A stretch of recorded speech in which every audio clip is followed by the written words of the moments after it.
Hierdie hartjie is 'n baie waardevolle toevoeging tot hierdie uitstekende hulpmiddel. Wanneer ons klankies na links omdraai, soos ons O-klankie, begin ons by die hartjie se punt, die punt van die hartjie klankie, en ons gaan skuins om teen die hartjie se kant. Ons draai links om tot teen die skouertjie. Ons draai die balletjie tot by die lyntjie waar die beentjies begin en op weer terug teen die middellyfie op tot by die punt van die hartjie.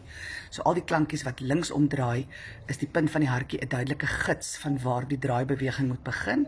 Dieselfde vir ons klankies wat regs omdraai, ons b, m, r, n. As ons by die b begin, gaan ons van heel bo af teen die lyfie af, by die hartjie se punt, tot waar die beentjies begin.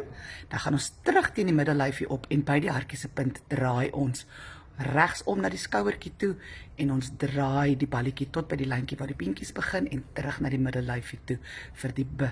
Dit skakel daardie probleem uit waar leerdertjies soms tot heel bo gaan en half blokkerige letters maak. Die hartjie se punt is 'n baie goeie gids van waar die draaipunt begin.